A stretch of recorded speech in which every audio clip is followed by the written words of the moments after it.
Broadcasting live from the basement of the Pentagon. This is WTF Nation Radio.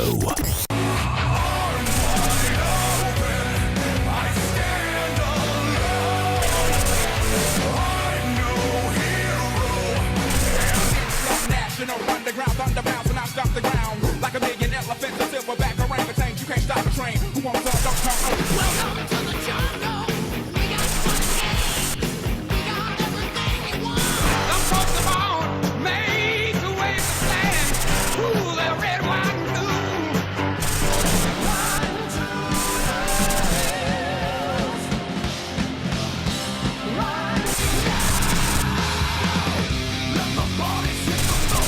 Let the bodies hit the floor. Let the bodies hit the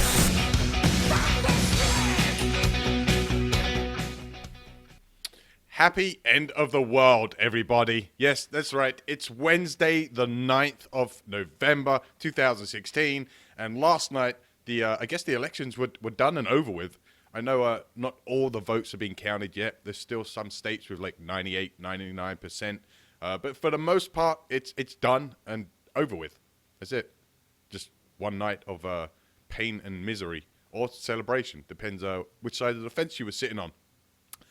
We here at WTF Nation Radio, well, more specifically Redleg and some of the other guys and gals like Reptimam, Minx, J Reddy, them guys done an awesome job last night. I got to give Redleg props. Done an amazing job last night. And that's why he's the boss and gets paid all the big bucks. Again, thank you to all of the WTF Nation Radio staff that done the coverage last night. You guys were amazing. And thank you guys for chilling out and watching and being part of it.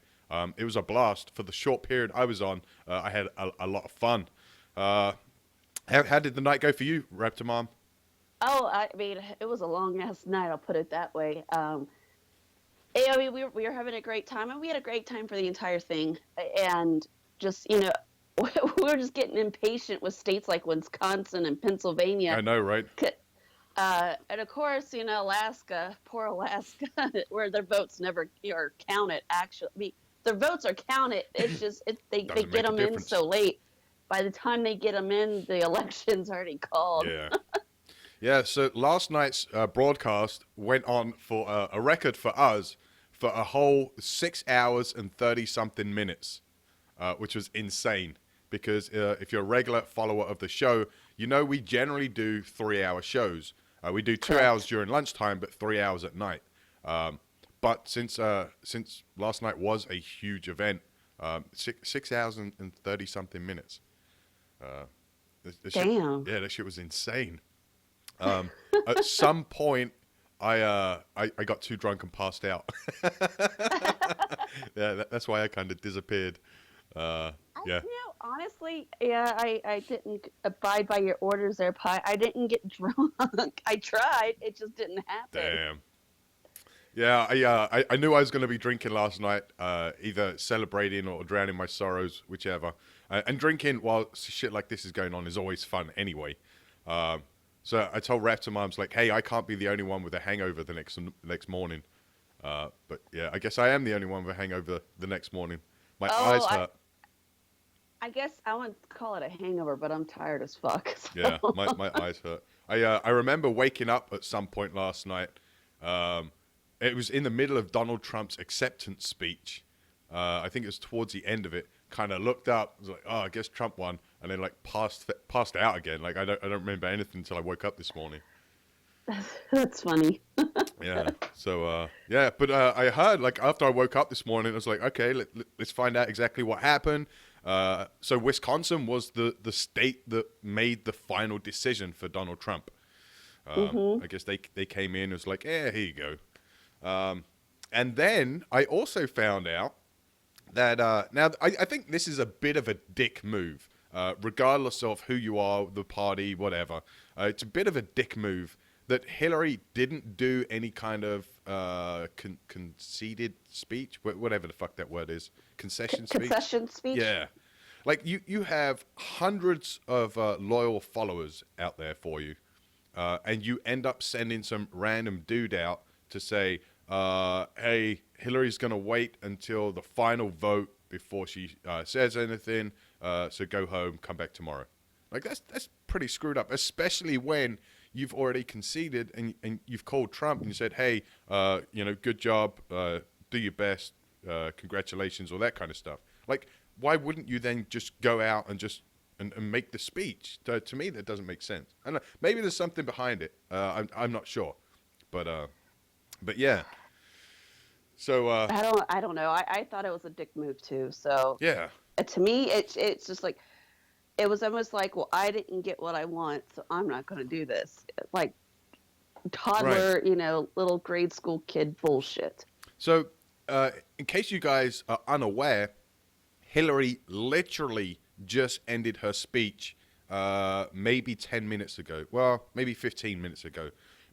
So she was scheduled, get this shit, she was scheduled to give her speech at 10:30 this morning, 10:30 Eastern. And I was awake at that time, so I was like, oh, fuck, she's going to give her speech. Well, this would be good. That way I can get Donald Trump's victory speech, the video of it, and then I can get Hillary's video of her speech, and then I can put them together, and I can play it for you guys, so you guys can watch and listen and check out the speeches. I don't know if because the alcohol is still trying to leave my body, or it's just because it's me and tech doesn't want to work around me for some reason. I couldn't get the speeches to work. Yeah, it's not Monday. This is kind of odd. I know, it's weird, right? I tried 1, 2, 3, 4 different ways to get this video to freaking play, and neither one wanted to work. So I have no idea what's going on with this stuff. So what I can do, if you guys want, and you Facebook Live viewers get to kind of make this call, do you want me to play the audio of Donald Trump's speech? I haven't got the audio of Hillary Clinton's. I can. That's a matter of minutes. I can find that, and or Reptimum can find that. And again, it's just a matter of playing the audio. Well, you could, play the audio and then you just lip sync it. Well, I got a picture of Hillary and Donald together.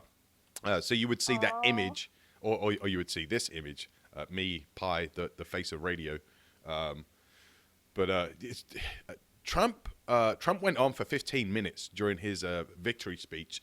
Now, I've listened to this damn thing like 3 times since I woke up this morning trying to get this video to work, which I couldn't get it to work. But anyway, each time I listened to it, I noticed like different parts in the speech, and I know he has speechwriters. I got that. I know it isn't his words. Some of it may be his words. He may say, "Hey, I want to say this, so make it happen."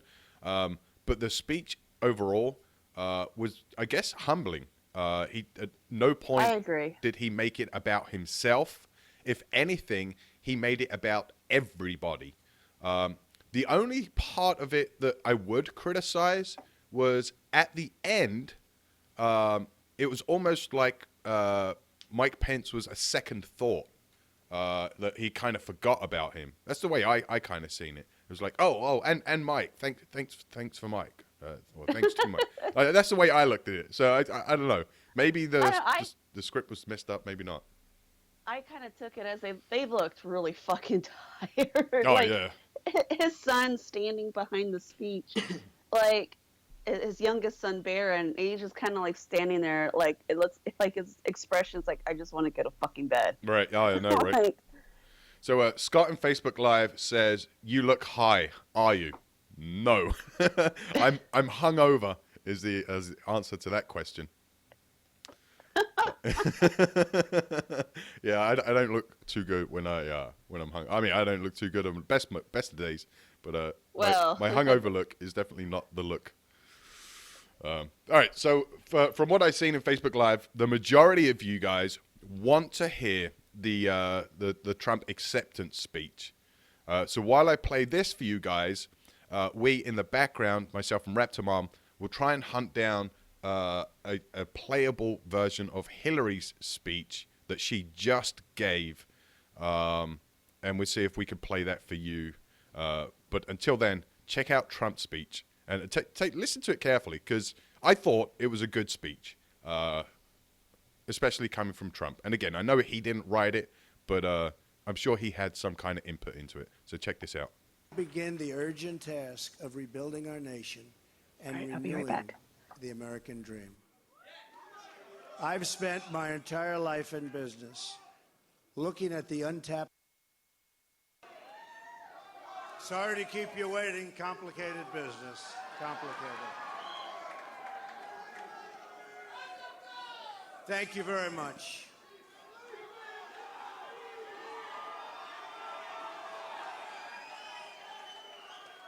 I've just received a call from Secretary Clinton.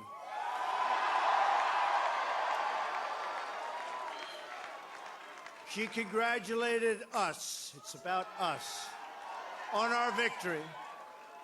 And I congratulated her and her family on a very, very hard-fought campaign. I mean, she fought very hard.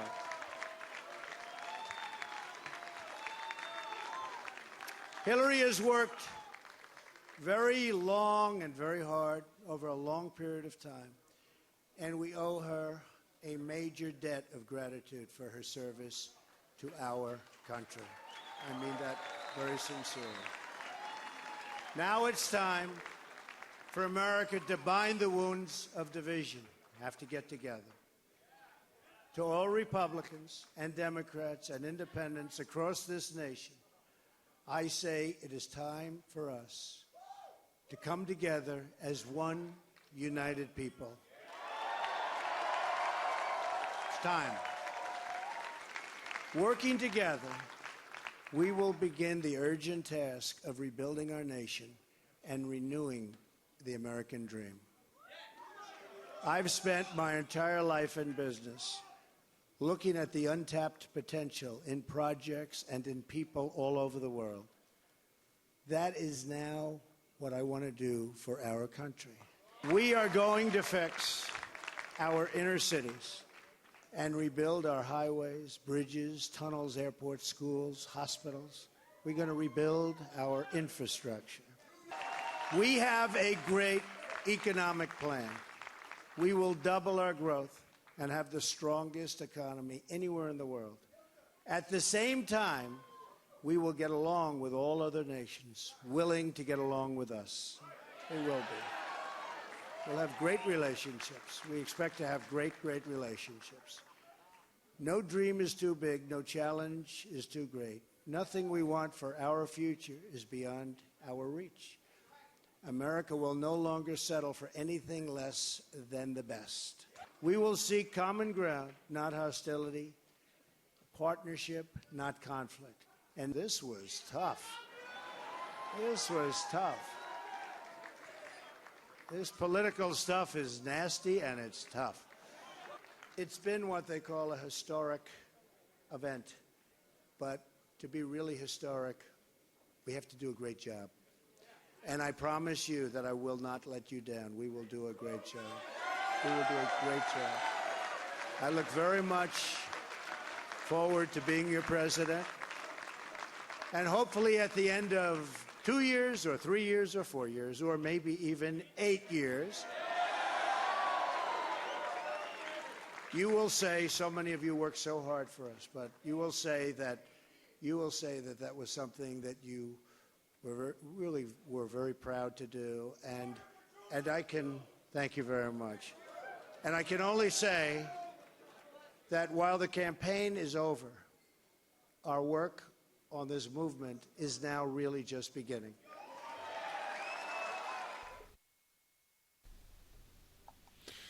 So that was the short version. As I said, I can't tech today. Oh my gosh! But you could kind of get the idea of his speech there. What I will do is, if you're interested in the full speech, which I thought I was playing, I guess I messed up between that one and a different one. I was kind of jumping between. I'll post it on our Facebook page after the show. So make sure you go check out the WTF Nation Radio Facebook page, which is at facebook.com/WTFNR. So what we're doing is we're trying to find Hillary's speech right now Now, I was watching / listening to it live while I was trying to set everything up for the show. So I have something here. I don't know if I can replay it or not. So I'm going to give it a go and see how this works out. I don't know if it's going to do anything. It should do.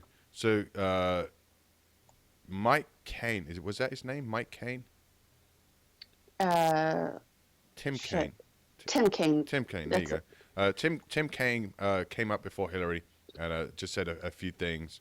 He's a fucking douchebag. Yeah, I thought it was dumb, really. It's kind of in standing with his persona. I don't know. But let me see if I can play this shit for you guys.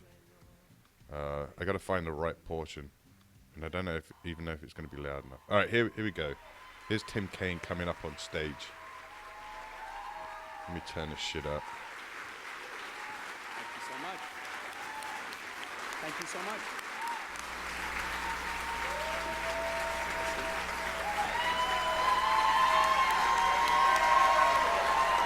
Thank you guys. Please have a seat.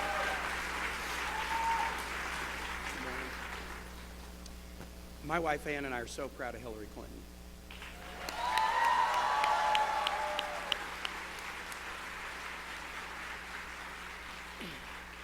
I'm proud of Hillary Clinton because she has been and is a great history maker in everything she has done as a civil rights lawyer and First Lady of Arkansas and First Lady of this country and Senator and Secretary of State. She has made history in a nation that is good at so many things, but that has made it uniquely difficult for a woman to be elected to federal office. She became the first major party nominee as a woman to be president, and last night won the popular vote of Americans to be president.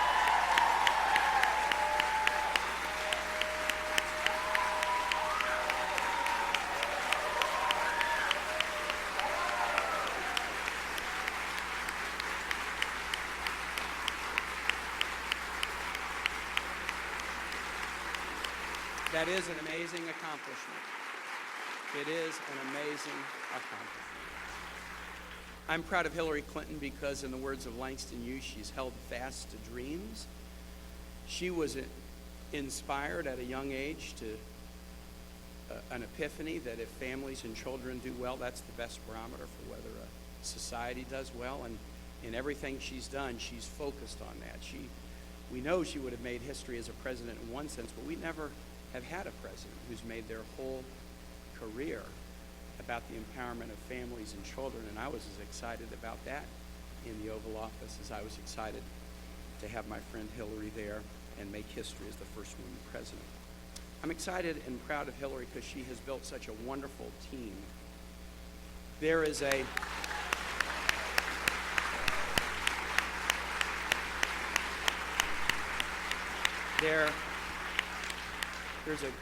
beautiful and kind of comical parable in the New Testament about a vineyard owner who hires people to work and says, and I'm going to pay you this for a full day. Then he hires people at noon, and I'm going to pay you the same thing for the half day. Then he hires people 1 hour before, I'm going to pay you the same. And those who started early in the day say, hold on, you know, we don't like this, that you're treating everybody who came late just as well as you're treating us. I'm going to tell you something. Here's what I've come to know so well about Hillary. The team that she has assembled over the years of people that are so deeply loyal to her because she's so deeply loyal to them is inspiring. But I've seen that same degree of loyalty and compassion and sensitivity extended to the most recent folks who have joined the team, the folks who came to the vineyard with just 1 hour to go.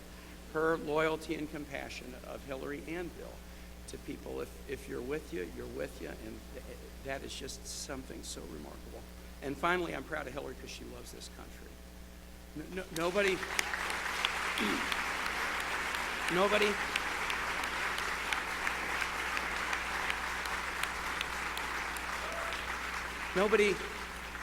had to wonder about Hillary Clinton whether she would accept an outcome of an election in our beautiful democracy. Nobody had to ask that question. Nobody had to doubt it. She knows our country for what it is. She knows the system that we have, and in its warts and blemishes, she's deeply in love with it and accepts it. She's been in battles before where if it didn't go her way, she accepted it, but then woke up the next day and battled again for the dreams that she's held fast to. And that love of country is something that I think is obvious to everybody, obvious to everyone. I want to thank Hillary Clinton for asking Ann and I to join this wild ride. We, about a week before she asked if I would be a running mate, Ann and I went up to Westchester and we sat down with Hillary and Bill and with Chelsea and Mark and with Charlotte and Aiden for about 3 hours of conversation to try to determine whether we would be the right people to be on the ticket. And when we got in the car to head back to the airport after the 3-hour discussion, I said to Ann, honey, I don't know whether we're going to be on this ticket or not, but I do know this. We're going to remember that 3 hours for the rest of our life. And now we'll remember 105 days that we've had with this fantastic couple of public servants and all of you for the rest of our life. I'll just say this. Hillary and I know well the wisdom and the words of William Faulkner. He said, they killed us, but they ain't whooped us yet. They killed us, but they ain't whooped us yet. Because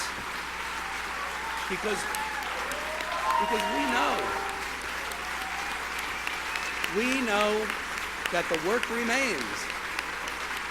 We know that the dreams of empowering families and children remain. And in that work, that important work that we have to do as a nation, it is so comforting, even at a tough time, to know that Hillary Clinton is somebody until her very last breath is going to be battling for the values that make this nation great and the values that we care so deeply about. So now, please join me in welcoming Secretary Hillary Rodham Clinton.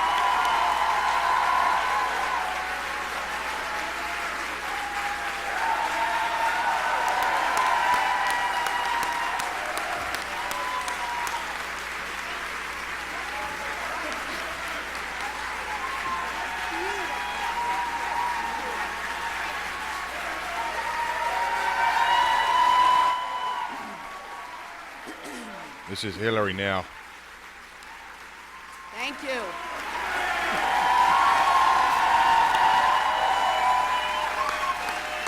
Thank you all. Thank you. Thank you all very much.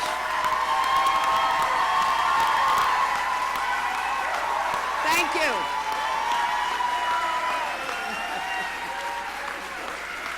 Thank you. Thank you so much.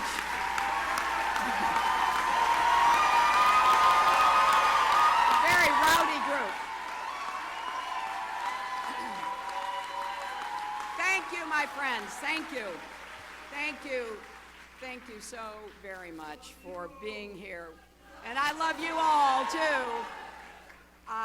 Last night, I congratulated Donald Trump and offered to work with him on behalf of our country. I hope that he will be a successful president for all Americans. This is not the outcome we wanted or we worked so hard for, and I'm sorry that we did not win this election for the values we share and the vision we hold for our country. But I feel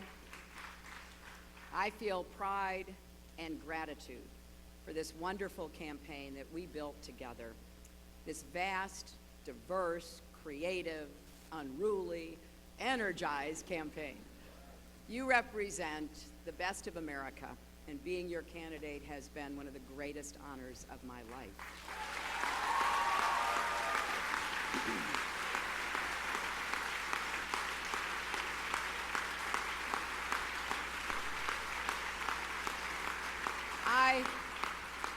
I know how disappointed you feel because I feel it too.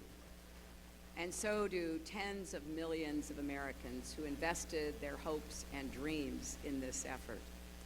This is painful, and it will be for a long time. But I want you to remember this. Our campaign was never about one person or even one election. It was about the country we love and about building an America that's hopeful, inclusive, and big-hearted. we have seen that our nation is more deeply divided than we thought. But I still believe in America, and I always will. And if you do, then we must accept this result and then look to the future. Donald Trump is going to be our president. We owe him an open mind and the chance to lead. Our constitutional democracy enshrines the peaceful transfer of power. And we don't just respect that, we cherish it. It also enshrines other things: the rule of law, the principle that we are all equal in rights and dignity, freedom of worship and expression. We respect and cherish these values too, and we must defend them.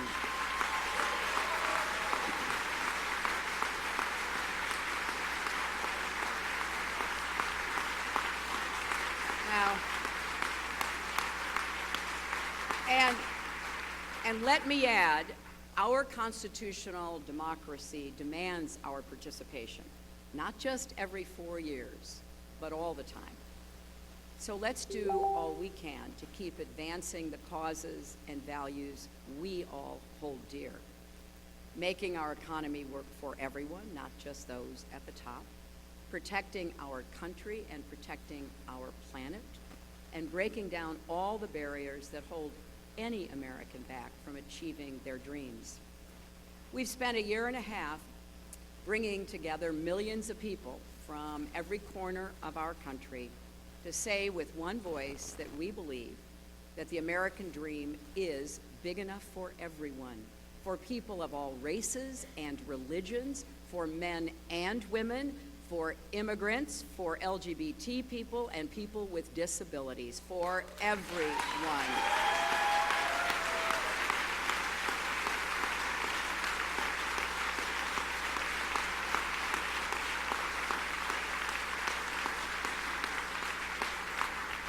So now our responsibility as citizens is to keep doing our part to build that better, stronger, fairer America we seek. And I know you will. I am so grateful to stand with all of you. I want to thank Tim Kaine and Ann Holden for being our partners on this journey.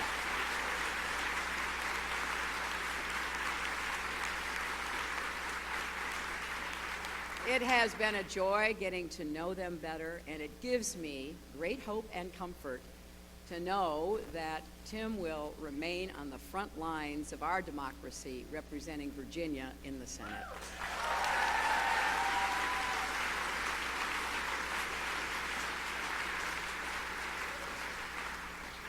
To Barack and Michelle Obama, our country owes you an enormous debt of gratitude.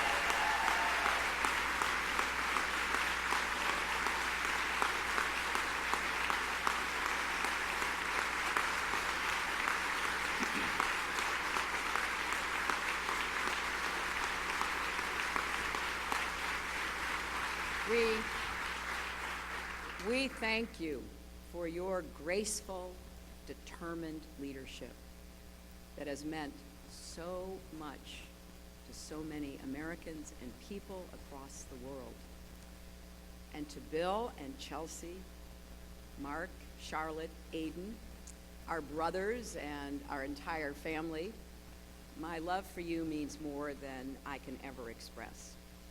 You crisscrossed this country on our behalf and lifted me up when I needed it most, even 4-month-old Aiden, who traveled with his mom. I will always be grateful to the creative, talented, dedicated men and women at our headquarters in Brooklyn and across our country.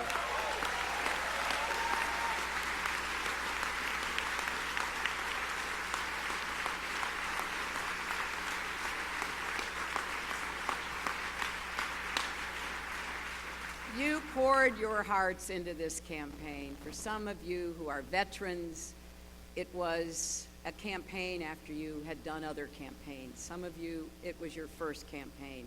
I want each of you to know that you were the best campaign anybody could have ever expected or wanted.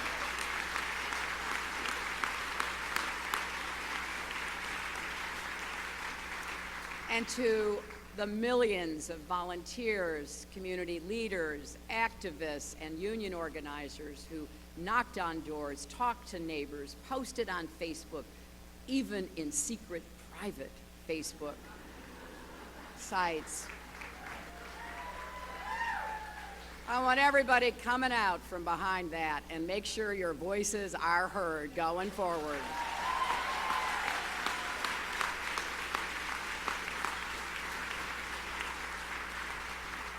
To everyone who sent in contributions as small as $5 and kept us going, thank you. Thank you from all of us. And to the young people in particular, I hope you will hear this. I have, as Tim said, spent my entire adult life fighting for what I believe in. I've had successes and I've had setbacks, sometimes really painful ones. Many of you are at the beginning of your professional, public, and political careers. You will have successes and setbacks too. This loss hurts, but please never stop believing that fighting for what's right is worth it.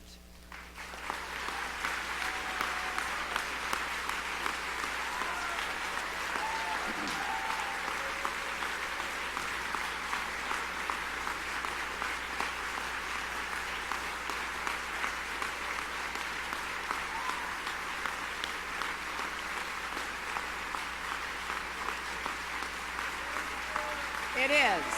It is worth it. And so we need you to keep up these fights now and for the rest of your lives. And to all the women, and especially the young women, who put their faith in this campaign and in me, I want you to know that nothing has made me prouder than to be your champion.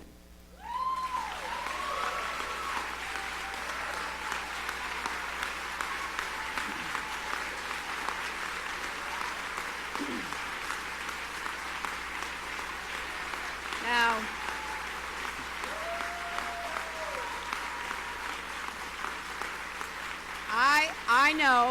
I know we have still not shattered that highest and hardest glass ceiling, but someday someone will, and hopefully sooner than we might think right now.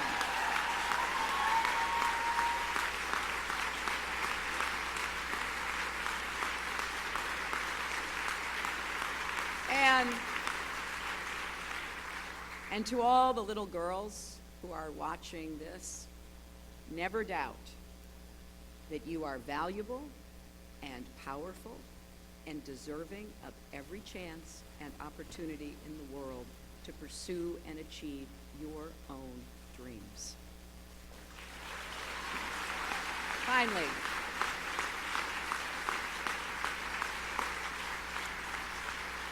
Finally, I am so grateful for our country and for all it has given to me. I count my blessings every single day that I am an American. And I still believe, as deeply as I ever have, that if we stand together and work together with respect for our differences, strength in our convictions, and love for this nation, our best days are still ahead of us.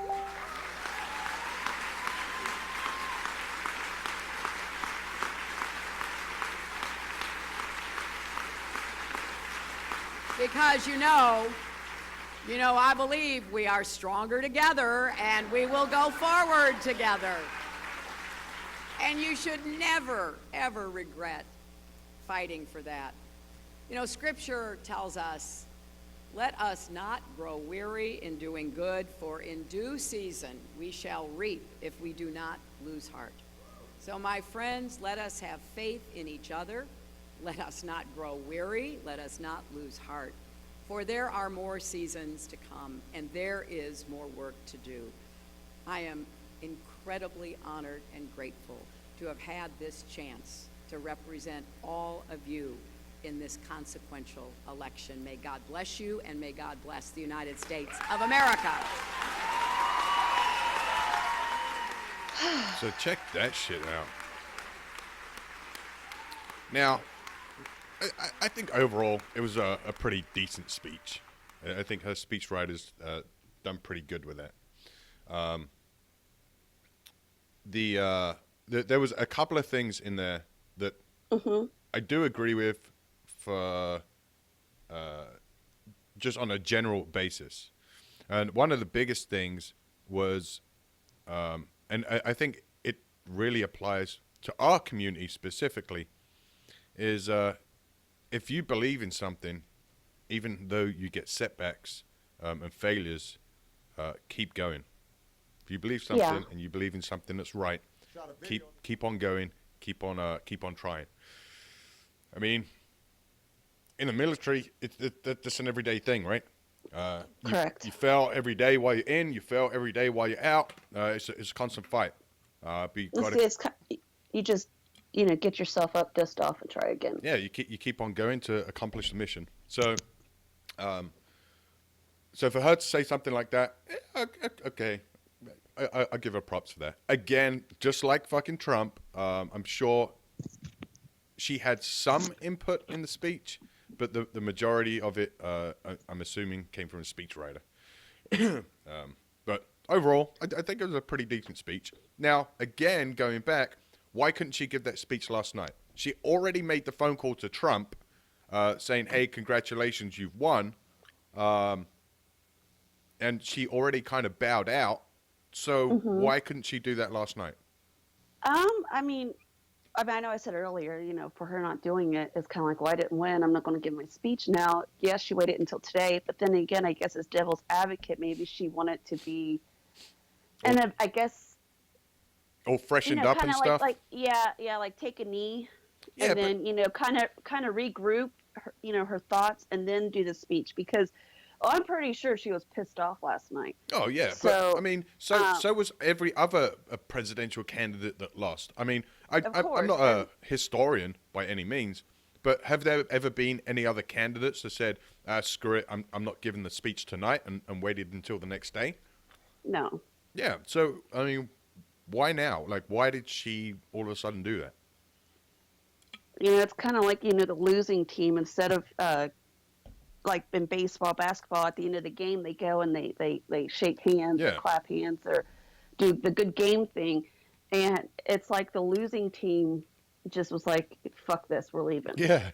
Deuces, we're out. Yeah, we lost, So, but, yeah, go ahead. Oh, go ahead.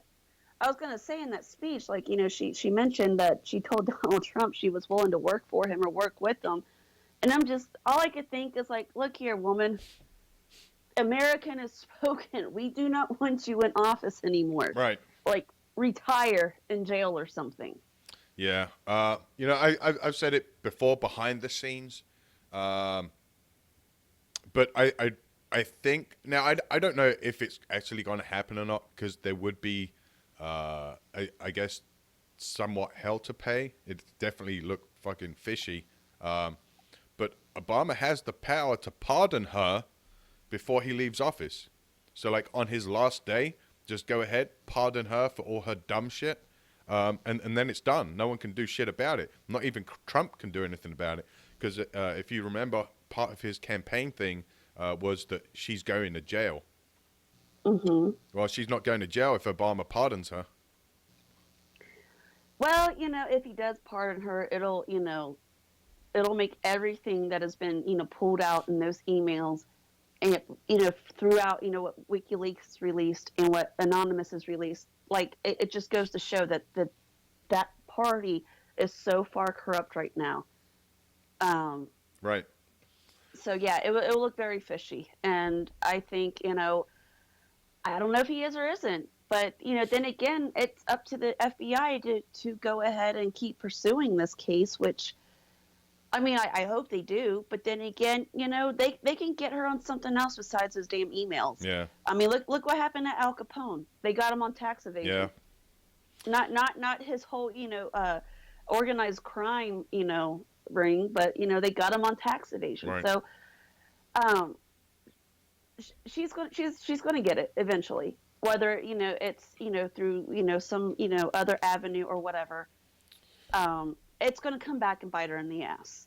Christopher from Facebook Live says Harambe accumulated 15,000 votes for president. I don't know how true that is, but I wouldn't doubt it. Well, I mean, I believe it. Oh yeah. Now, what would happen if Harambe actually had enough write-ins to make him president? Like, what the fuck would Nothing, because it happen doesn't then? meet the qualifications. But Well, yeah, I guess it would go to the second person, right? Or yeah. Well, or I don't know. yeah, because I mean, you couldn't redistribute them votes, so you'd have to just get rid of them votes. It'd have to be the second person, or the next person in line that meets all the requirements. no, James says Trump will go after the Clintons. I hope he does. I hope Yeah. he, we'll have a new, attorney general. Hopefully, I'm hoping it's Trey Gowdy. Oh, that would be awesome. Trey Gowdy going after Hillary Clinton as as Yeah. the attorney general in the Department of Justice. He already hates her. Oh, of course. So, President Obama, the O man, spoke about 25 minutes ago. So here again, since he just spoke, I don't have any video, but here's some audio. So check out Hillary and Donald again, and listen to the audio. I have seen in which I said to the American people, regardless of which side you were on in the election, regardless of whether your candidate won or lost, the sun would come up in the morning. And that is one bit of prognosticating that actually came true. The sun is up. And I know everybody had a long night. I did as well. I had a chance to talk to President-elect Trump last night, about 3:30 in the morning, I think it was, to congratulate him on winning the election. And I had a chance to invite him to come to the White House tomorrow to talk about making sure that there is a successful transition between our presidencies. Now, it is no secret that the President-elect and I have some pretty significant differences. But remember, 8 years ago, President Bush and I had some pretty significant differences. But President Bush's team could not have been more professional or more gracious in making sure we had a smooth transition so that we could hit the ground running. And one thing you realize quickly in this job is that the presidency and the vice presidency is bigger than any of us. So I have instructed my team to follow the example that President Bush's team set 8 years ago and work as hard as we can to make sure that this is a successful transition for the president-elect.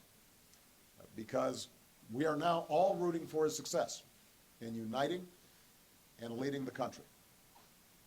The peaceful transition of power is one of the hallmarks of our democracy. And over the next few months, we are going to show that to the world. I also had a chance last night to speak with Secretary Clinton, and I just had a chance to hear her remarks. I could not be prouder of her. She has lived an extraordinary life of public service. She was a great First Lady. She was an outstanding senator for the state of New York, and she could not have been a better Secretary of State. I'm proud of her. A lot of Americans look up to her. Her candidacy and nomination was historic and sends a message to our daughters all across the country that they can achieve at the highest levels of politics. And I'm absolutely confident that she and President Clinton will continue to do great work for people here in the United States and all around the world. Now, everybody is sad when their side loses an election. But the day after, we have to remember that we're actually all on one team. This is an intramural scrimmage. We're not Democrats first. We're not Republicans first. We are Americans first.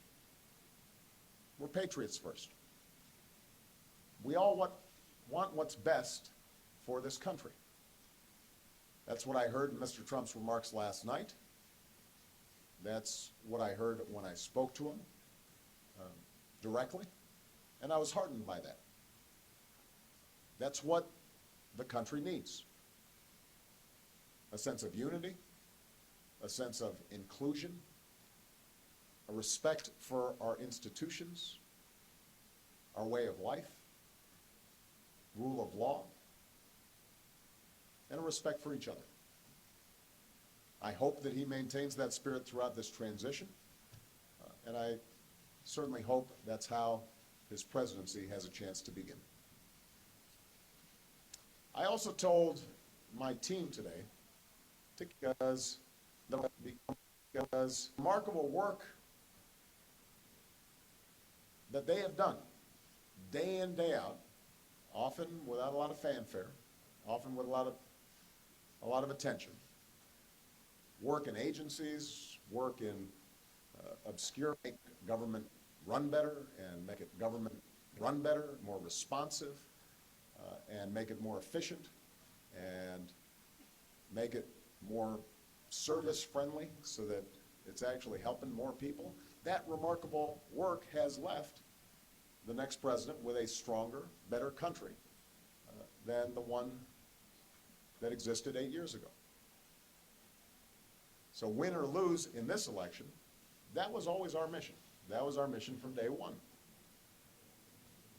And everyone on my team should be extraordinarily proud of everything that they have done. And so should all the Americans that I've had a chance to meet all across this country, who do the hard work of building on that progress every single day. Teachers in schools, doctors in ER clinic, small businesses, putting their all into starting something up, making sure they're treating their employees well. All the important work that's done by moms and dads and families and congregations in every state. The work of perfecting this union. So this was a long and hard-fought campaign. A lot of our fellow Americans are exultant today. A lot of Americans are less so. But that's the nature of campaigns. That's the nature of democracy. It is hard and sometimes contentious and noisy. And it's not always inspiring. But to the young people who got into politics for the first time and may be disappointed by the results, I just want you to know you have to stay encouraged. Don't get cynical. Don't ever think you can't make a difference. As Secretary Clinton said this morning, fighting for what is right is worth it. Sometimes you lose an argument. Sometimes you lose an election. You know, the path that this country's taken has never been a straight line. We zig and zag, and sometimes we move in ways that some people think is forward and others think is moving back. And that's okay. I've lost elections before. Joe hasn't, but, you know. So I've been sort of sharing. You beat me badly. That's the way politics works sometimes. We try really hard to persuade people that we're right. And then people vote. And then if we lose, we learn from our mistakes, we do some reflection, we lick our wounds, we brush ourselves off, we get back in the arena. We go at it. We try even harder the next time. The point, though, is that we all go forward with a presumption of good faith in our fellow citizens. Because that presumption of good faith is essential to a vibrant and functioning democracy. That's how this country has moved forward for 240 years. It's how we've pushed boundaries and promoted freedom around the world. That's how we've expanded the rights of our founding to reach all of our citizens. It's how we have come this far. And that's why I'm confident that this incredible journey that we're on as Americans will go on. And I'm looking forward to doing everything that I can to make sure that the next president is successful in that. I've said before, I think of this job as being a relay runner. You take the baton, you run your best race, and hopefully by the time you hand it off, you're a little further ahead. You've made a little progress. And I can say that we've done that, and I want to make sure that handoff is well executed, because ultimately we're all on the same team. All right. Thank you very much, everybody.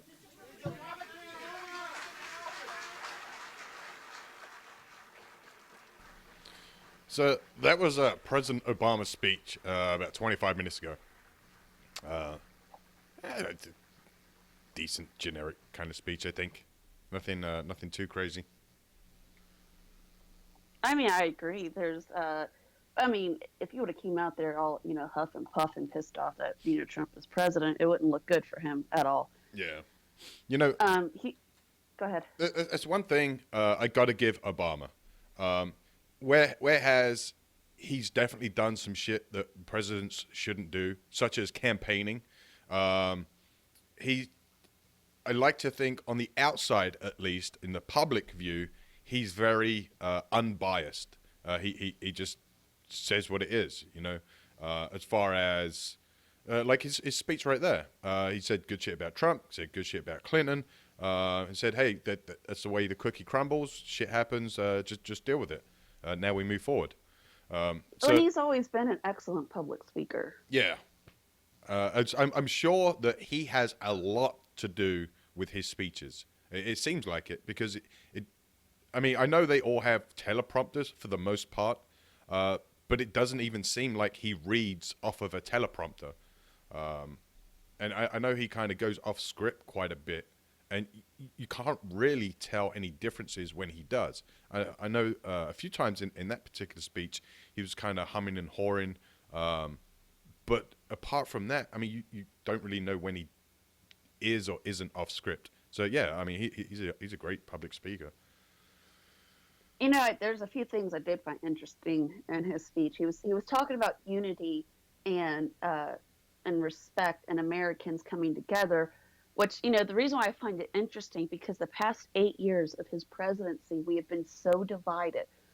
Like, why could he have not projected that in the past 8 years with everything from the shootings to, of course, like Obamacare, and he never really preached out about that. But now he wants to, talk about unity. Like, really? Yeah. Come on. Well, I mean, his shit's coming to an end, so he wants to go out gracefully. Well, of course. I truly believe he, as well as most people, thought that Hillary was going to take it. I know at one point last night, I thought Hillary was going to fucking take it. So I think that was kind of the general consensus. I mean, most people hoped. Well, I say most people, but a lot of people hoped Trump would take it.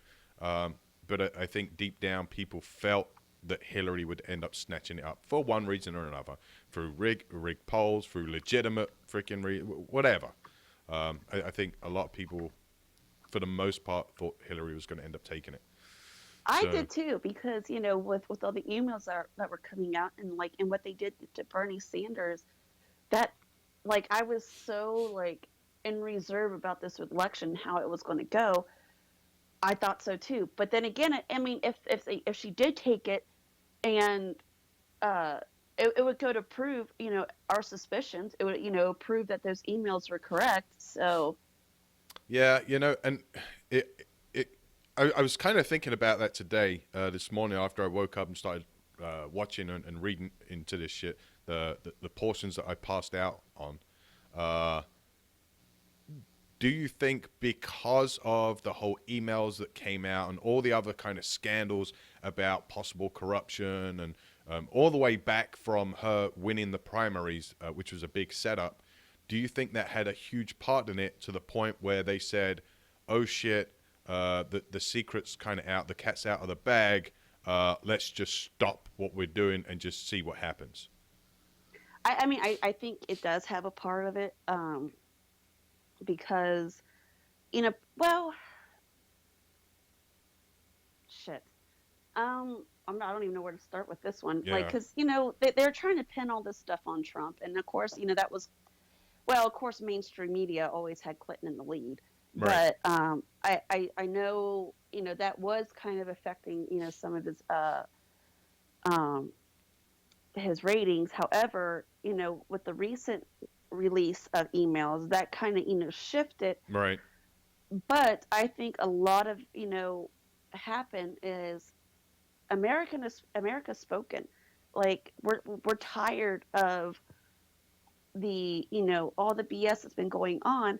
And I said last night when to Manny, he called in, he supported Hillary, and because he was going to vote for Gary Johnson, but yeah, he realized that was going to be a wasted vote.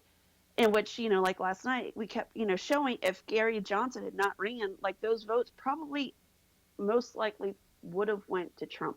But anyways, my thing is everybody has been tired of the corrupt politicians, the establishments for decades now.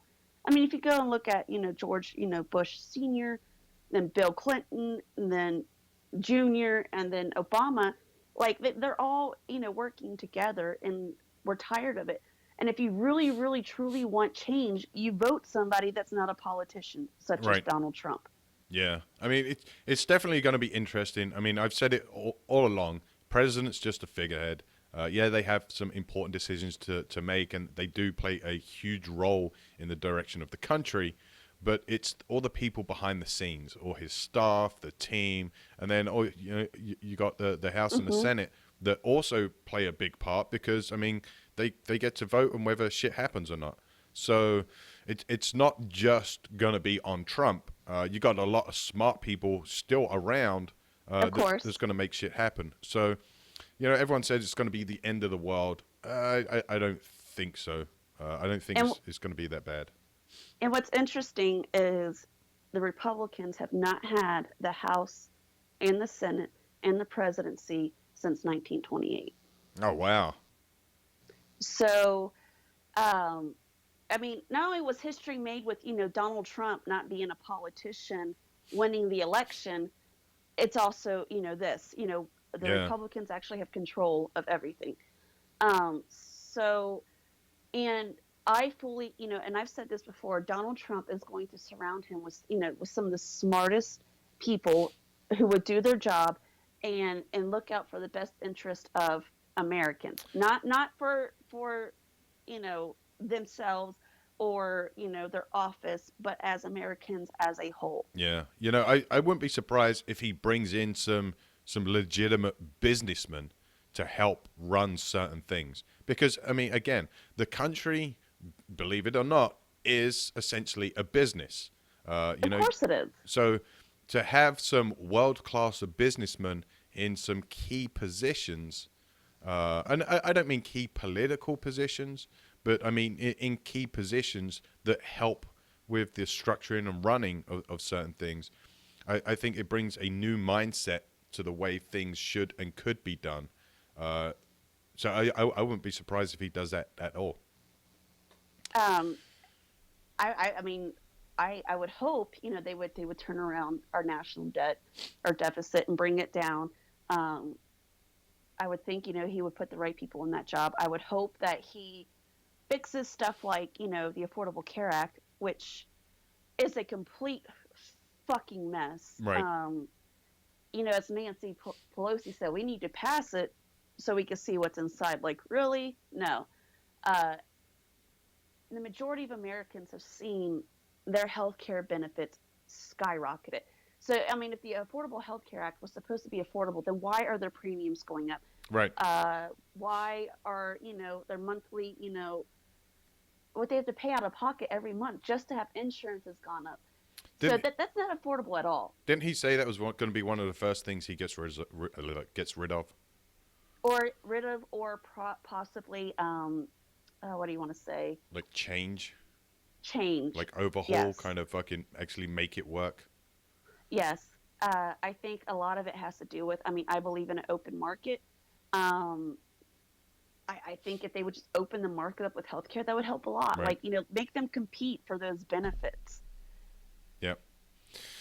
Well, it's about that time of the show, guys, where we're taking a short break. I need more coffee to get rid of this. The hangover's pretty gone. I just feel pressure now. So, yeah, I got... Motrin, you'll live. Yeah, I got... Yeah. 800, actually 1,600 milligrams. Yeah, take some Motrin, drink a knee, all that kind of shit. So, yeah, so I need more coffee. We're going to take a short break. And then when we come back, I got some news about some of the aftermath of the elections, like one particular story at least. So if you want to know how the world is starting to burn, stick around. We'll be back in a few minutes. This is WTF Nation Radio.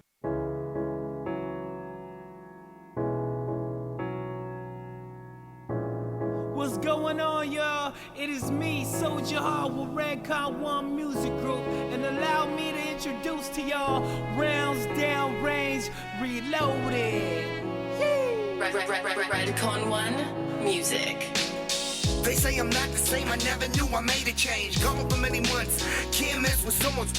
They say I'm not the same, I never knew I made a change. Gone for many months, can't mess with someone's brain. What seemed like it's pain, maybe nothing to you. If it's seen what I feel, might change your point of views. Just watching the news don't make you an expert. Think I plan to be a jerk, wear my heart up on my shirt. Think I asked for these bills, cause of a reputation.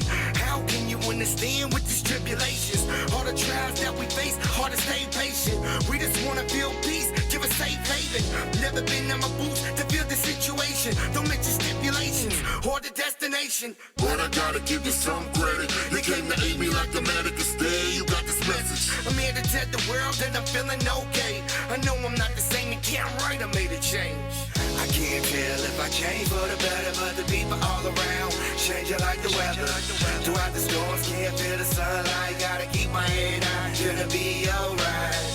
I can't tell if I change for the better, but the people all around change it like the weather.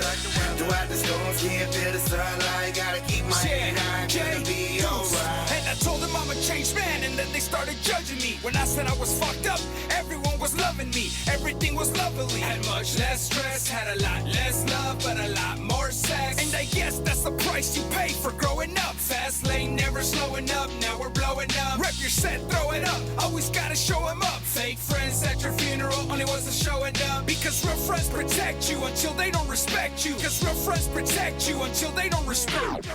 Redcon One Music. Real friends protect you until they don't respect you. They saying that I changed and I have so much potential. Now my life is uneventful. Just me and my notebook, my team and my pencil. And I don't need no one else. It's just me and myself. I agree with myself. Me and I, see an eye to eye. I go get her. I evolve. Tell me, y'all, did I change for the better? I can't tell if I change for the better, but the people all around change it like the weather. Throughout the storms, can't feel the sunlight. Gotta keep my head high, gonna be alright. I can't tell if I change for the better, but the people all around change it like the weather. Throughout the storms, can't feel the sunlight. Gotta keep my head high, gonna be alright. I couldn't stay the same, I had to make a change. Now I see my goals in life are in my range. Been through the ups and downs and felt the pain. Road to destruction, I was in the fat lane. Me, myself, and I, we the only ones to blame. So-called friends were gone quick as they came. It was hard, but I had to learn the hard way. You gotta change for the better, for a better day. Some people can't understand that. Used to run with the wolves till it was time to leave the pack. Some change for the worst, heart turned black. That's sad, that's whack, a well-known fact. I keep my head up high even when I'm down. Spread motivation to whoever come around. Come and get it, there's plenty enough to share. share mandatory that I spit it and give you this health care. I can't tell if I change for the better, but the people all around changing like the weather. Throughout the storms, can't feel the sunlight. Gotta keep my head on, gonna be alright. I can't tell if I change for the better, but the people all around changing like the weather. Throughout the storms, can't feel the sunlight. Gotta keep my head on, gonna be alright.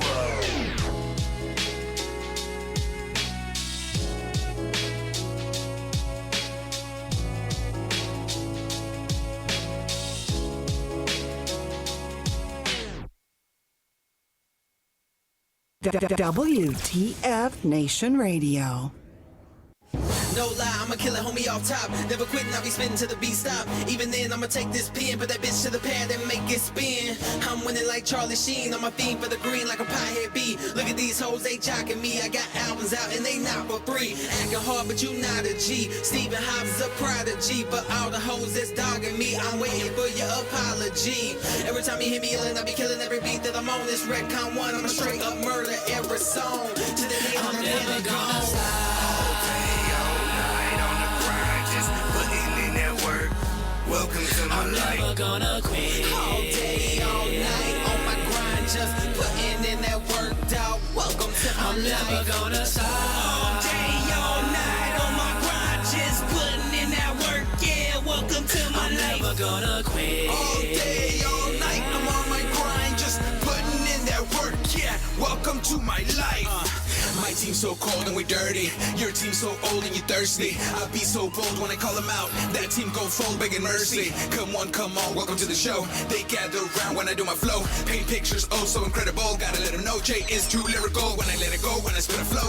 Oh, never for the dough and I'm gonna go. Had a lot of anger, gotta let it go. Drop a couple bangers and they better blow. Never know, but you gotta give it all. Gas, no brakes when I'm driving on. No rest, no sleep, no breaks, no second takes in this life that I'm living on. Never quit. I would never quit, I kept on going. Rise like Rome, kept on growing. Hated by many, but I kept on flowing. Wolf out in my cup and I kept on pouring. Eyes on the prize and my progress showing. Now I'm quoted like a Shakespeare poem. Now they like that SSH, I know 'em. I got every CD, yeah, I own them. Redcon 1 be the team with me, just like Sprite is with that Hennessy. My team so cold, yeah, so cold. We run this game like a referee. Why do some of y'all stay mad at me? Y'all off the team and wasn't meant to be. We Redcon 1, M&G. Y'all never gonna stop reality.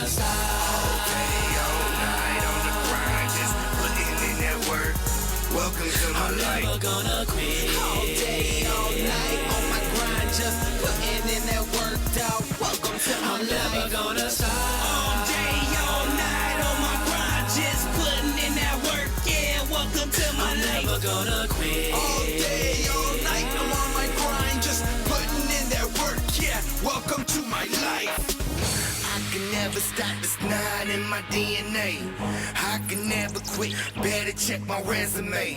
Stay cooking up these bars like eggs and grits. To y'all, I'm in the kitchen. To me, I'm in the gravel pit.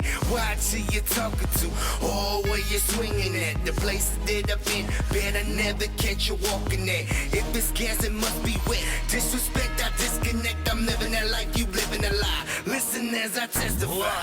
You flipping fables, you suckers just isn't able. Your squadron thinking they shining, but none of them got no labels. Maybe I'm just a cocky prick, popping off when I'm with my clique. All of y'all want to stop the kid, but I'm not till I'm pocketing it. Apocalyptic, so prescriptive. My team was cold, but now it's frigid. Ever since I came to enlisted with RC1 MG, who missed it? I may be twisting, my gears are lightweight shifted, but I'm not quitting until the day I get it. It's that simplistic.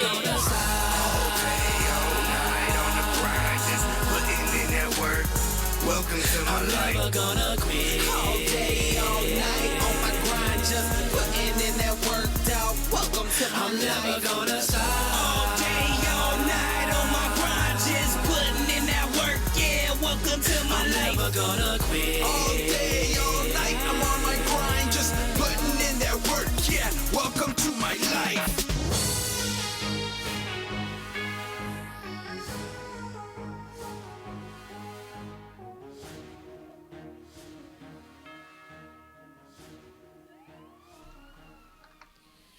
Welcome back, everybody. I hope you got a refill of your coffee and you went and took a leak and done all that kind of good stuff you need to do. So, yes, it's the day after the presidential elections in 2016. And Trump is the victor. So for the first half of the show, we pretty much went over the whole victory speech, the consolation speech, consolation concession. speech. Yeah, concession. Yeah, there you go. What the fuck? I don't know. I think a concessions is like candy and shit. But anyway. Yeah, like at the football game. Yeah. So we went over all the speeches from Trump and Hillary, and then President Obama. So yeah. So the world didn't burn down. Well, not yet. Last night we said America, the final season. Do you think we renewed a season of America? Yeah, I think there'd be a new season. Okay. Yeah. It's going to go one or two ways. Trump is going to either do incredibly well and, again, shock people at how well he's done or doing, or he's going to completely tank. But regardless, because the Republicans essentially control the country, it's all on Trump. It's now or never. Go big or go home. So in 2 years' time, I guess the House or the Senate, the seats will be up for re-election again. So Trump's got a lot to do. And then if he wants to be re-elected in 4 years, this is a big thing. A lot of people are putting their hopes and dreams into Trump, hoping that he can change shit around. And if he doesn't do it within something major within these first 4 years, I think the Democrats are going to get it back, and they're going to get it for at least 8 years. That's what I think. So it'll be interesting to see exactly what Trump is able to do. I kind of look at this whole election as, it's not like Reagan, but my hope is Reagan was the underdog, for his, first election as president. Mm-hmm. I'm hoping that Trump just pulls a Ronald Reagan. That's my hopes and admirations. But Patrick in Facebook Live says, I want to see term limits across the board. And I completely agree with you. Someone said it last night. I'm not sure who it was. I'm not sure if it was one of us or if it was on TV. Last night's kind of fuzzy for me. But someone said if there were term limits, then people would go in with a purpose. Instead, people are going in already worried about, like today, people that got reelected are already going in worrying about how they get reelected in 2-4 years' time, whatever it is. And that needs to stop. You have term limits. That means you go in there for a particular purpose for, say 4 years, and that's that. Or you can get reelected for 8 years. Let's just say that you can have 2 terms. So there you go. You have a particular purpose for 4 to 8 years, and you go in and you do the job you're supposed to be doing. Not go in and worry about what you're going to vote on or what you're going to do that's going to allow you to be reelected for next year. Because that's not doing anything. That's just playing the freaking game. Because there's several of them, like Nancy Pelosi, John McCain. Thank God Harry Reid finally just retired. Yeah. Bernie Sanders had been in Congress for a long time. Yeah, he's been in politics since the days of Jesus. I know, right? Yeah. Who else? Mitch McConnell, John I always want to say Boehner. Yeah, there's a bunch of them. Yeah, pretty much, essentially all of them. I remember, it was a few years back, like within the last, I want to say 5 years, maybe 8 years. There was a chick, I can't remember where she's from. I can't remember her name. I can't remember any of the details. I can't remember if it was the House or the Senate. I think it was the Senate. I think. But anyway, she was I think she was 17 or 18 years old. Maybe 19. I'm not sure. Between 17 and 19. And she ran for public office for either the House or the Senate. I can't remember which one. And she got elected. So, I mean, that chick's life is set. I mean, all she's got to do is serve 4 years, and then she gets retirement for the rest of her life, which is something like $100 and something thousand a year. They're freaking ridiculous, insane. I was like gonna say on that note. I mean, yes. I mean, the term limits. We ourselves as voters can set that. If you're tired of people like Pelosi and Mitch McConnell and all of them in office, when it comes to the primaries, that's when you give them, hey, your term is done. Vote them out at the primaries. Vote for the other Republican that's running against them in the primaries. Yeah, but here's the thing. I know it's like a house of cards. Yeah, like so. You have the person that's been in there for 30 years. Do you vote them out by voting in a complete unknown, well, essentially unknown, that you may be able to pull up some stats on them, but generally speaking, who does that? Like, almost nobody. Very, very, very few people. So, for the big picture, generally speaking, no one does that. So, people are literally going to look at it and say, well, I recognize this person because, like I was saying the other day, politicians nowadays are almost like celebrities. So I recognize this name. I'm going to vote for that person because, as far as I know, they haven't done anything crazy bad. Now, if they've been on TV and questioned about corruption or some dumb shit like that, then it's going to trigger. It's like, oh, I remember this dude. This dude's whatever, a bad dude. So I'm not going to vote for him. I'm going to vote for someone else. And then at that point, it's almost like a random pick. You're like, that guy. Yes, it's hard. I mean, do you keep in the person that's been in there for 20 years that, as far as you know, hasn't had any problems? Or do you vote in an unknown just because you think there should be vote terms and because there isn't any solid legal vote terms or term limits, you vote in an unknown because of that? And that unknown could go either way, good or bad, and so you don't know. A lot of people are afraid of the unknown. Technically, wouldn't Trump be kind of an unknown? Yes, but no. Okay. Oh yeah, he is. I mean, he is a celebrity, but like say if Trump wasn't a celebrity at all and stuff, do you think we would have voted for him? No, not at all. Now, I think Trump was so successful in the way he was, not only because of his message, but because of his celebrity status. And I don't mean celebrity because he had a TV show. I mean, that had a part of it, but I would say the large majority of America knew who Trump was before that stupid TV show, just because the buildings he's had and all that kind of stuff. He's put himself out there into, I guess, the community or the country. So people already had an idea of who he was. I mean, I'm pretty sure some people didn't even know he had a stupid TV show. But because he's a businessman and he's a billionaire that's been in business for so freaking long, I think that's what helped solidify his case. And that's why he's not so much of an unknown, because he has somewhat of a proven track record. Maybe not in politics, but in business. And like I said before, running a country is essentially the same as running a business. Yes, it's not exactly the same, but it kind of is.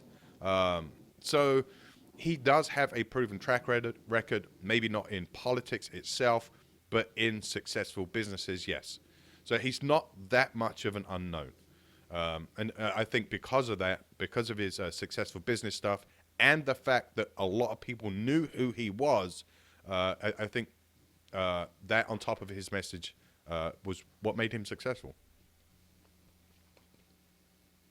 I'm just reading some of the comments here on Facebook Live. So Max brought up the 50 Shades of Grey, like his grab her by the pussy. Yeah, so if you was watching the election last night, if you stuck around all night, I think it ended like, 3:30. That's when Trump's speech was. I think that's what time I briefly woke up. But if you was watching the election and you got something to say about the kind of all the stuff that was going on, then give us a call, 415-889-8367. But I want to kind of speak about how the world is, America is starting to burn down. Well, at least parts of it. And it's no real surprise because we already assumed that dumb shit like this was going to happen. But in Berkeley, protesters took to the streets in Oakland and Berkeley in California Go last figure. night. Yeah, in a stance against the next president of the United States. There's a video to this, but as I said before, my videos are all jacked up today. But they were literally, from what I can see from this like screenshot of the beginning of the video, they were flipping cars, they were burning cars, they were like straight up destroying shit, almost like Baltimore 2.0. You know, because acting like a child is going to get your way. Oh, I know, right? Yeah. The protesters marched from the University of California, Berkeley campus at the Sproul Plaza around midnight and have made their way down to Telegraph Avenue. The march began when Republican presidential nominee Donald Trump became the president-elect of the United States. A woman suffered serious injuries when she was hit by a car on State Highway 24 in Oakland. The driver pulled over on the right-hand shoulder, but protesters turned on her and vandalized her car, breaking the back window. CHP, California Highway Patrol officers said, arriving officers stabilized the group. The woman who was hit was taken to hospital with major injuries. The 12th Street BART station was closed due to the protest. Police officers responded to the scene in riot gear, including helmets, gas masks, and long batons. Several fires were set between 10th and 27th Streets on Telegraph Avenue and Broadway. 4 engine companies from the Oakland Fire Department responded to extinguish the fires, a battalion chief said. An Oakland police officer said shortly before 2 a.m. that the department would hopefully put a stop to it soon. The protest largely died down as many protesters left the area around 3 a.m. San Francisco State University students said they will be protesting on campus at 4 p.m. on Wednesday. What are they protesting for? That Trump's the president? Okay, I'm going to go on a rant. And if any of those motherfuckers are listening right now that are rioting, which I highly doubt, go fuck yourselves. The reason why Trump is president, because America is tired of people like you. Yeah. We are tired of your bullshit. We are tired of your tantrums, acting like, grade school kids because you're not getting your way. Yeah. We're done. We're tired. What the fuck do you think is, going to happen now? Like, just really? Yeah. So you tearing up a city, you injured, you hurt this lady who has nothing to do with your fucking riot. Like, that makes you thugs. Tell You're him, not Mom. protesters, you're fucking thugs. Get him. And I'll spank them next. But anyways, it's just, we're done with you. We're tired. Get the fuck over yourselves. Go fuck off. Trump is president. Speaking of that reminded me of something. I read some stupid freaking article the other day. Like, it was done. I think I lost some brain cells after I read it. But there was a piece in there. Well, the whole article was about it. But I still lost brain cells reading the damn thing. Lil Wayne, that gangster wannabe rapper dude. I don't know. Apparently he's big or something. So there was a news media organization that I can't think that was interviewing him, and I guess Black Lives Matter came up in the interview, and they asked him about it, and he essentially said, "I don't give a shit about them," and he kind of took my line. So thank you, Little John, Little Wayne, whoever you are. He said, "If it doesn't affect me or my family, I don't give a shit. I'm a rich black man, and I do whatever I want. So them saying blacks get oppressed, they're full of shit." And that's essentially what he said. Yeah, go fuck yeah. If blacks got oppressed, gangsters, which essentially some of these idiots are, wannabe thugs, or not wannabe, I mean, they're straight up thugs. They're criminals. Yeah. I mean, they're literally committing arson and, destruction, murders, vandalism. gun running, drug You're trafficking. fucking criminal. Yeah, but I mean, these guys are millionaires just because they can rap and idiots follow them. So I mean, it is what it is. So when people say races get oppressed, it's not necessarily true. Yes, some races get oppressed during certain things, but it's not as bad as people make it out to be. At least I don't think so. Maybe if they were truly oppressed, he wouldn't be where he is right now. Right. Like look back when you had the Supremes, and when the black artists, singers and stuff were trying to get ahead. They were oppressed. They were fighting against the oppression to be famous. And I mean, back then that was actual real music versus Lil Wayne shit. But they're not oppressed. Yeah, if you look at some of these older blick people, they straight up turn around and say, these motherfuckers are not oppressed. They have no idea what oppression is. I grew up when racism was at its highest, and I couldn't even walk into a freaking store, or I couldn't sit on a fucking bus, or some dumb shit like that. That's oppression. These idiots have no idea what they're talking about. And it's true. Go ahead. I'm sorry. No, that was it. Oh, that he, spoke out about this, how he's just like, go fuck yourselves. Bill Cosby, several years ago, spoke out against the Black Lives Matter movement, and look what happened to him. So I'm wondering if the same thing's going to happen to Lil Wayne, that, all these, accusations are going to, show up. Nah, he'll be good. Okay. Yeah. Everyone listens to that crap music. He'll be good. Bill Cosby, on the other hand, really didn't do shit. But yeah, so there's that. I guess the going full circle. Your protests are stupid. You're going to protest because a guy has become president. You didn't want to be president. Well, your protest ain't gonna do shit about it. I wonder if they even voted. Yeah, like probably. those protesters. Yeah, probably. They probably voted for Hillary, so they're all pissed off. But you know what? Your protests don't mean shit because your voice was heard when you voted, apparently, if the system isn't corrupt. Which I still believe is still fucking corrupt, but whatever. It is what it is. So, yeah. There's also an article I found. Someone mentioned this last night. Again, I can't remember who mentioned it. I don't know if it was a listener. I don't know if it was one of the WTF Nation Radio staff. Yeah, I can't remember. Last night is so fuzzy. I wonder why. I drank way too much last night. But it says several... Oh, come on, pop-ups. Oh, my gosh. We should protest pop-ups. Several colleges and universities across the United States are offering services to help students cope with the anxieties that may trigger them on election day. Many major universities are offering tips and even going as far as holding group meetings to help students accept the reality that their candidate of choice may not win the election. Many colleges are offering their students the same general advice: unplug from social media, find a healthy escape, and connect by spending time with friends or volunteering.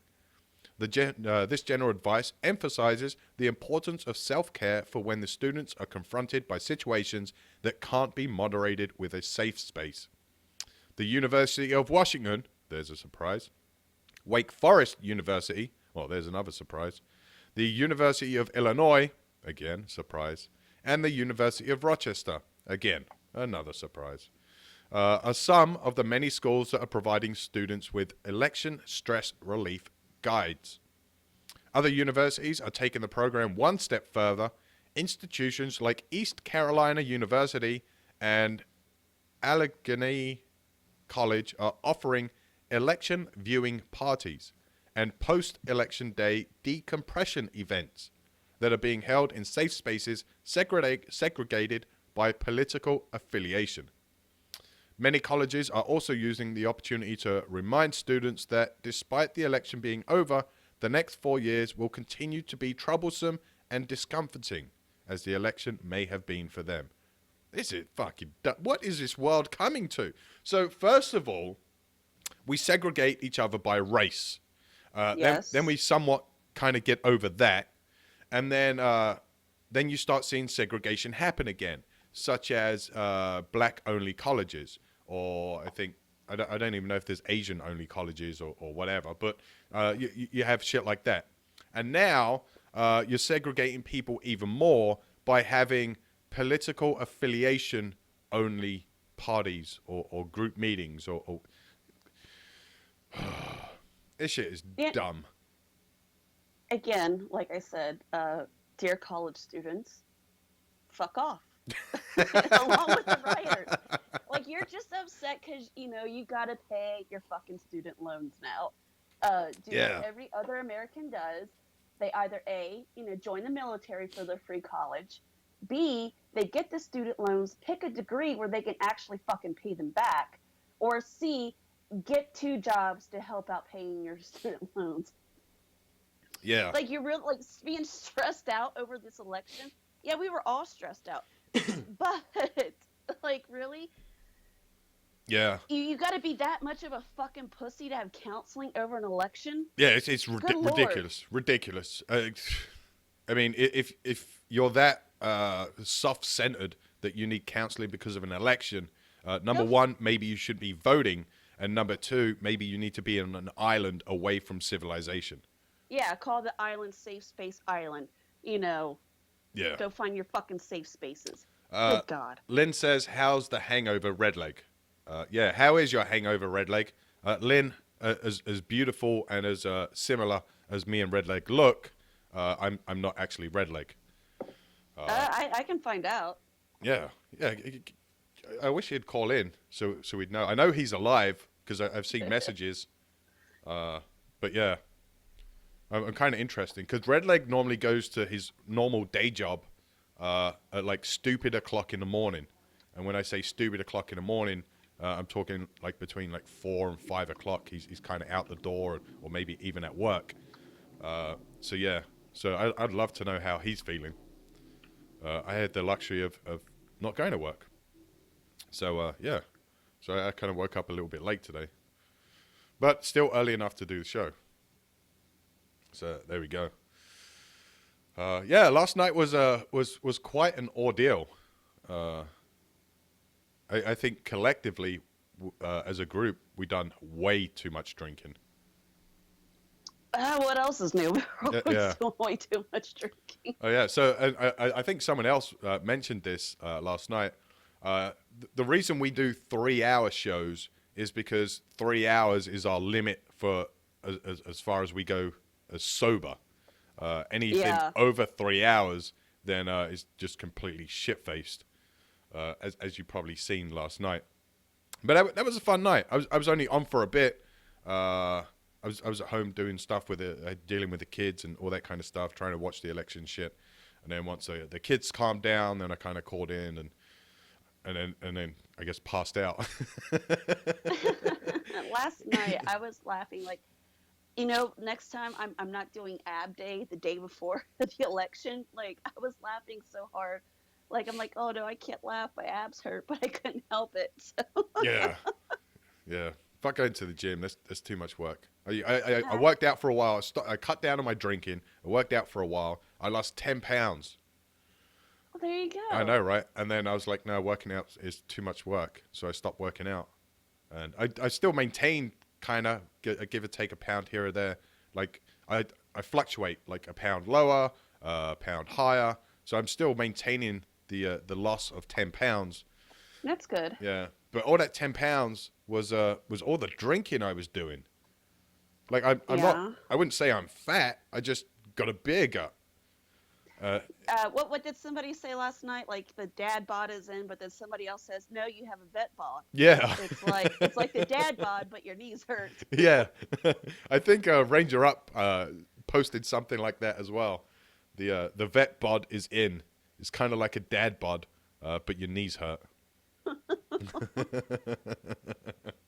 Oh man, but yeah, last night was a lot of fun. I was speaking to Raptor Mom. I think it was during the break, or even maybe before the show. No, I think it was during the break. We should probably do more events like this. cover some big events.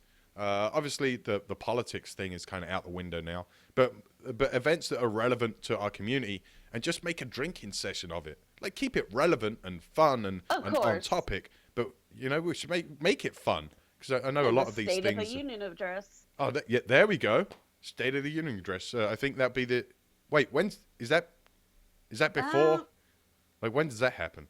That usually happens in the spring. It was huge. So what?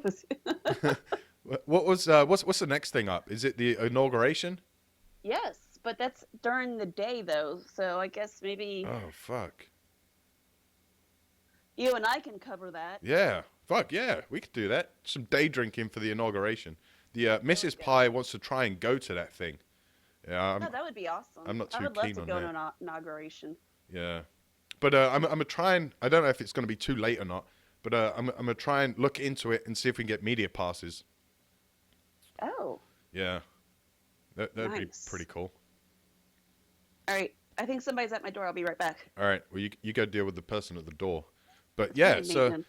if we get media passes, then that'd be pretty cool. I mean, apart from the fact that you're gonna have like CNN and Fox there with their like $250,000 cameras and shit, and us with like a couple of $100 Nikon camera or something, or an iPhone. Yep, we take video too. But yeah, I think it'd be pretty cool if we can get to like an event like that. I think I said last night we should plan for the next presidential campaign thingy in 4 years.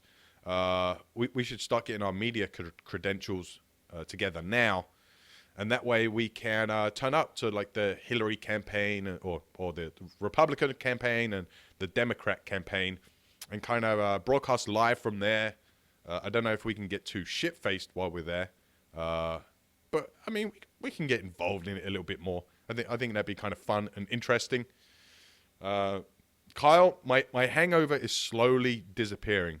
My head doesn't hurt that bad. I just got pressure like right here now. So the headache thing is kind of gone. The pressure and the little bit behind the eyes is still here.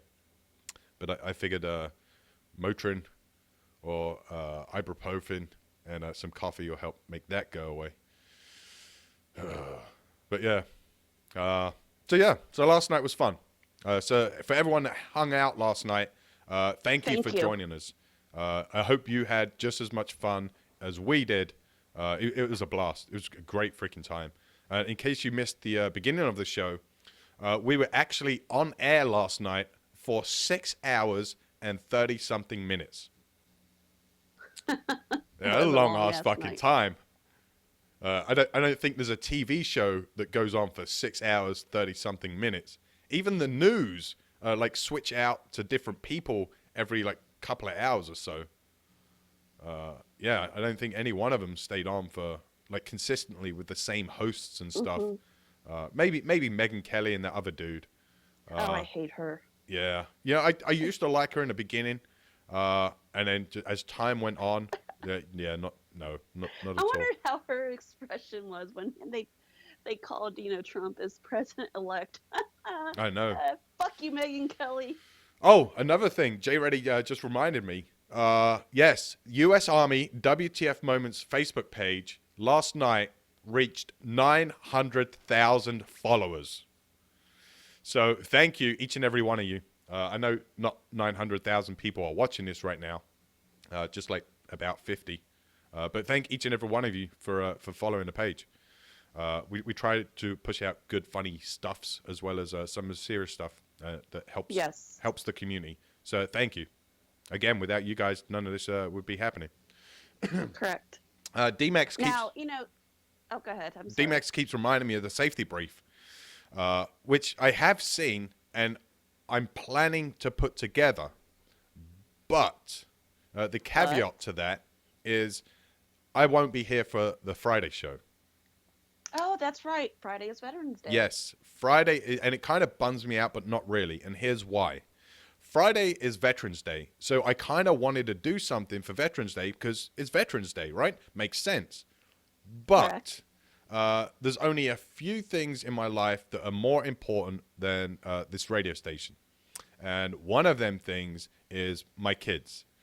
So I got I got 4 kids in total, but my 2 little ones, 9 and 11, not really little anymore, but my 11-year-old at school is doing like a Veterans Day breakfast and sing-song thing.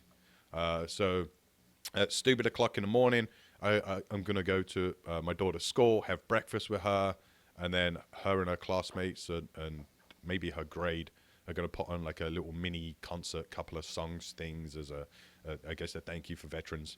And then in the afternoon-ish, I think it's like 11:30. Yeah, 11:30 to 12:30 or 11:30 to 1 or something like that. My 9-year-old is doing a lunch/concert thingy for veterans. So I go from one school to the other. So the entire morning, afternoon, I'll be chilling with my kids doing a veteran concert, lunch, breakfast stuff. So unfortunately, I won't be here for Friday. Yeah. I think, well, my kids, they have the day off. Oh, nice. So, I mean, personally, I think they should be going to school. And, but I mean, we are on a military base, yeah. So installation. So, I think what we're going to do is probably take part of our day and go find a VFW or an American Legion and go hang out with some veterans. That's pretty cool. Yeah. You know, I truly, honestly believe Veterans Day should be a holiday. You have. Well, I mean, technically it is. I mean, it's a federal holiday. Right, but I mean, by a holiday, I mean people should have it off. Yeah. And here's why. You have other holidays that people have off, such as, now correct me if I'm wrong, because I may jack some of this up, but Martin Luther King Day, do people get that shit off? They do and don't. Okay. And some other similar holidays like that, which are not really holidays per se, but they're holidays. They're literally man-made holidays. Well, I mean, I guess every fucking holiday is man-made, but not, I guess, not one of the base holidays, like New Year, Easter, Christmas. And I know all that shit's based off religion. I got that. I understand that shit. But I'm just saying, if you can have, generally speaking, a federal holiday and everybody gets the day off for Martin Luther King Day, why wouldn't you have fucking Veterans Day off? That's just my way of thinking. So historically, I've always kept my kids off school for Veterans Day, and we've always done shit. I've always when we was at Fort Bragg, I always took them down to the Airborne Museum and took them around like a veteran cemetery type thing, and just kind of. I know it's not Memorial Day, but I do it because it's a way that they can still understand the importance the importance of it, and our active duty and military. So. Right. So I always take them down to the veteran cemetery. But this year, since this school, and since we've moved here, this school seems to be freaking amazing. And since this school is actually doing something for Veterans Day as a thank you, I guess, I have no problem with that because they're actually acknowledging the holiday. Of course. The kids, my children, their last school, I mean, they acknowledged the holiday as well. They did a whole breakfast thing, with the kids, and if their parents, were veterans or active duty. And then the school would allow, organizations like the VFW, American Legion, and come in and talk to the kids the importance of that day. And unfortunately, unless the kids are in a military family, if they have the day off, I really doubt that their parents are going to take the time. I mean, they should, to explain the price that, our men and women have paid, defending our freedoms and our country. Now, Martin Luther King Day, I think kids should go to school because, what parent or like with their kid at home is going to teach their children the importance of what Martin Luther King did for our country? They're not. That kind of makes sense. I've never thought of it that way. How about Martin Luther King Day? You do an entire day at school about Martin Luther King and what he done and what he accomplished. How about Veterans Day? You keep the kids in school, but you do an entire day on veterans and the military and what veterans have achieved and do. And it doesn't mean you support the military, or it doesn't mean you support the government and what it does. It means you support the people in that organization and the sacrifices that they have given and are giving. So I think that's a good idea. I think that's a good idea. But yeah, so this way it teaches them. Like I think teaching our children these things it's the main reason why America is kind of gone, I wouldn't say it to hell in a handbasket, but they're not being taught the importance of veterans, the importance of what Martin Luther King did. They brush up on it, but it's not like the T of this is why we do this. This is why we don't kneel for the national anthem.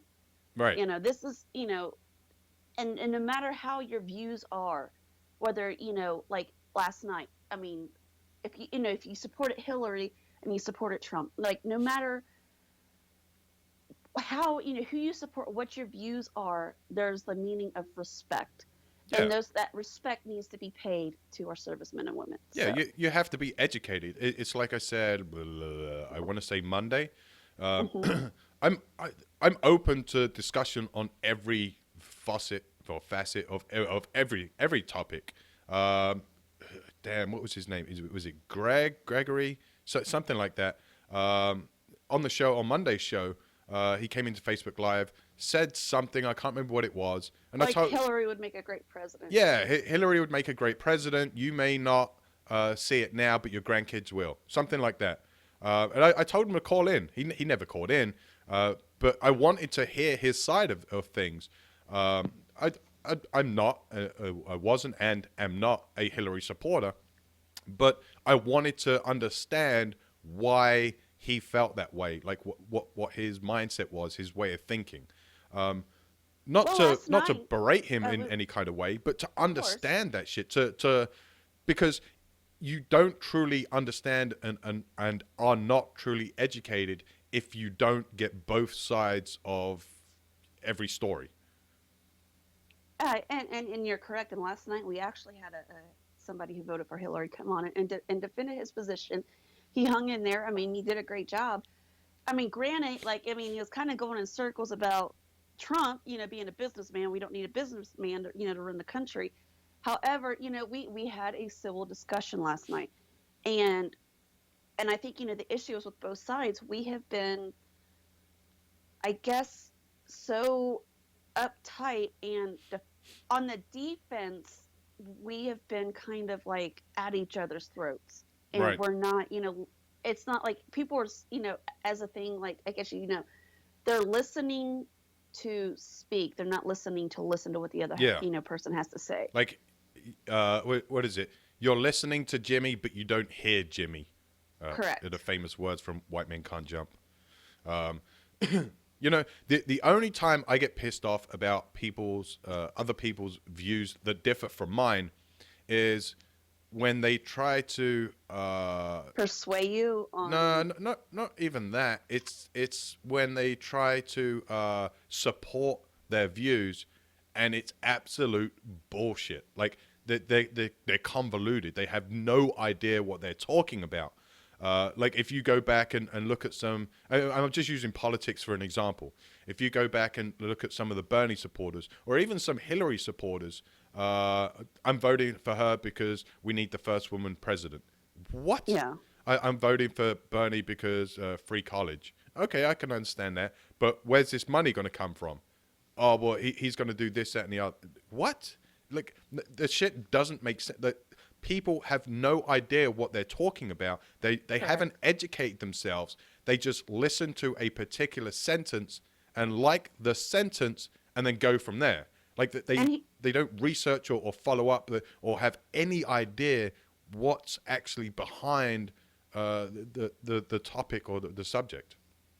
And I've said this, I'm pretty sure I said it last night on air before, and I've even on when I'm talking to people on Facebook or even an actual face-to-face conversation, and and this kind of goes with anything, like, somebody voting for a woman to be president just because the fact that she's a woman and nothing else. You don't look at her policies. You just voting for her because she's a woman. That is still as sexist as voting for somebody because they're a man.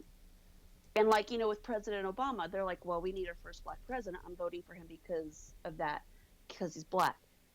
No, that is still as, as racist. Voting for somebody on on anything like the skin of the color, that's still as racist as voting for the the white guy because he's white. Yeah, that's just as dumb as I'm going to vote for Trump because he's not a politician and politicians are corrupt. That's a stupid freaking argument. It somewhat may be true, but it's still dumb. Like, if you're going to vote for him just because he's not a politician, that's just as dumb as all the other reasons we've given. Look at Gary Johnson. People were voting for him because they were, because he wasn't Gary part of the motherfucking ball licking, cum sucking Johnson. That douche nugget. I got it. People can vote however they want. I understand that. But have people actually seen the dumb shit he was doing? I guess they were kind of overlooking that. Yeah. I found Gary Johnson kind of very immature. I'll put it that way. His views on all of his policies, especially, our, the defense of our country and national security. I was like, really? Yeah. Oh man, look at that one video. Oh, I watched it. Yeah. When he faked a heart attack. Yeah, he was talking. He was on some show talking about weed, and then just out of nowhere, like some other chick's talking, out of nowhere, he just falls off his seat onto the floor, clutches his heart, and like starts acting like he's having a heart attack, like for maybe 10 seconds, then gets up and sits back down as if nothing ever happened. Like, yeah, that's a man that no longer has any fucks to give. Like, just done. Like, fuck it. I'm gonna just do whatever I want. Like, not give a shit. And he was getting some legitimate fucking numbers last night. Like, thousands and thousands of fucking people voting for this dude. I'm just kind of wondering, like, he did run with Obama and Romney. I'm wondering how those numbers compare. I guess I had to look that up. But I don't know. It's just like, that there in itself, what if Trump did that? Like, I know, right? People would be so outraged. Oh, that yeah. Trump did that. Yeah, but here's the difference. Trump was looked at as somewhat of a viable presidential candidate. Gary Johnson, not so much. To skip real quick, before we run out of time, D-Max is telling me to look at the stocks. He says the Dow is at 18,000. I don't know if that's good or bad, up or down. I'm not really a stocks kind of guy. So I don't follow the financial market at all, to be honest. You could tell me it's at 22,000. I have no idea what that means. I don't know if that's good or bad. So I don't know. I've tried to look into stocks before. I guess It's kind of confusing. Yeah, I guess it's just not for me. So if you can tell me within the next couple of minutes, D-Max, if that's good or bad, that would be great. But apart from that, I think it's been a pretty good show today, Mom. I think so too. Yeah, we've talked about the Trump and Hillary speeches, and then President Obama doing his thing, and then some of the dumb shit that's happening in the country. D-Max says it's really good. 18,000 on the Dow is really good. So I guess that's huge. Since Trump, since Trump is now president, the stocks are huge. It's big league. So there you go. And everyone thought the stocks were going to crash. Oh well. Yeah. So thank you to each and every one of you for joining us today, watching and listening. And if you're listening on the podcast later on, thank you for taking the time to come back. As I said earlier, we won't be here on Friday because I got some stuff to do at school with my kids for Veterans Day. So happy early Veterans Day to each and every one of you. As far as I know, Redleg will be on Friday night. And we have a guest. Which is Evan. Evan and Rob from Black Rifle Coffee Company. So they're great guys. If you haven't heard of Black Rifle Coffee Company, it's a veteran-owned coffee company, and they do coffee such as better than a blowjob. So and their commercials that you see on Facebook are just hilarious. Yeah. So you definitely have to tune in on Friday night to check that out. And drink that tune. Yes, and drink that tune for your chance to win a WTF Nation Radio sticker.